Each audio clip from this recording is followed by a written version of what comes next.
jitters? No.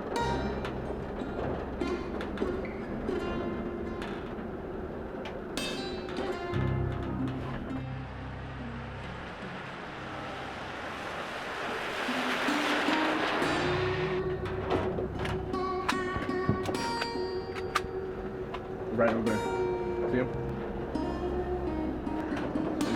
50 yards.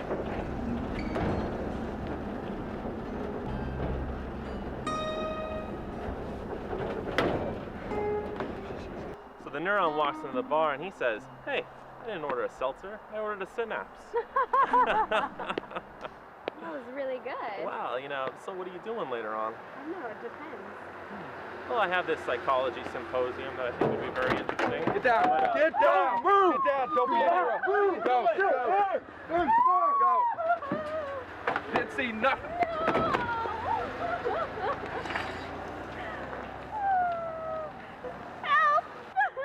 Help! What do you want? Get Got him? Yeah, he's done.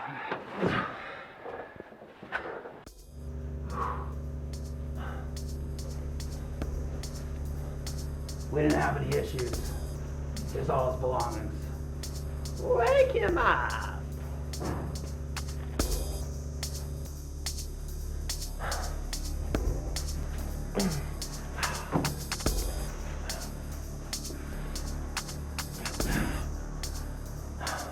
What do you want with me? Why am I here?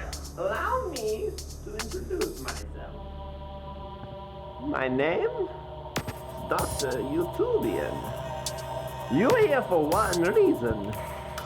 From you, we will extract information about military psychology.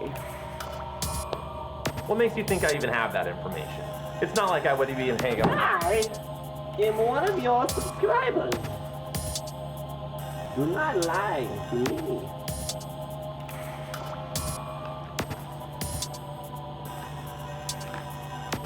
Oh, I think you will cooperate, Mr. Sweep.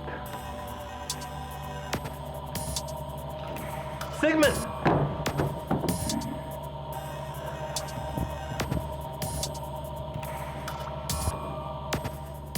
Let's discuss psychology. When you look at military psychology, consider that psychology is as old as warfare itself. Look at the clever ruse of the Trojan horse, Sun Tzu's strategies on impacting the length of conflict of troops and the art of war, and the POW propaganda during the Korean War. I mean, even B.F. Skinner attempted to develop a pitching-guided missile system during World War II through the use of classical conditioning.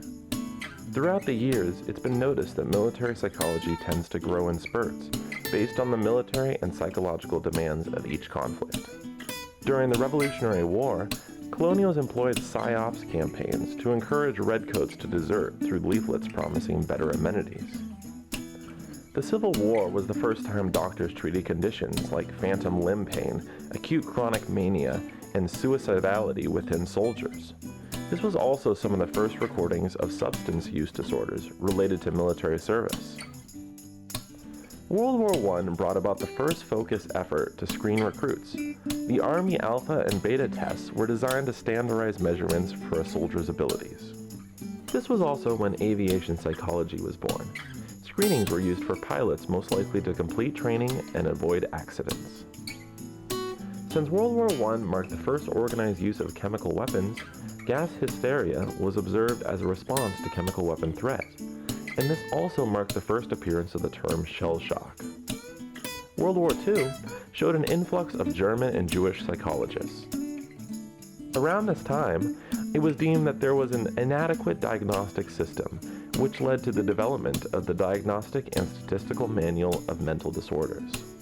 During the Korean War, military psychologists were sent into combat zones overseas to both aid active soldiers and prisoners of war.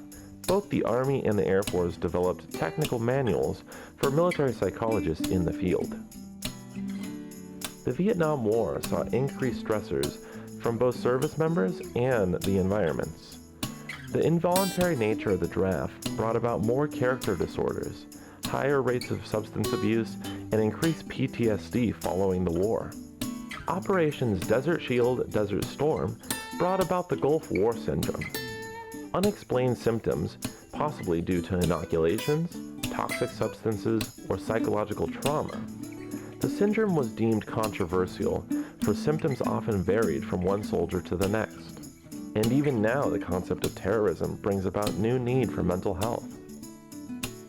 Due to terrorism's collateral nature, it affects both individuals and society on a social, economic, and psychological level. This has encouraged military psychologists to focus on the well-being of both soldiers and the general public. I'm kind of hungry. Can we break for lunch? I would also like lunch. Can we do that? Yes!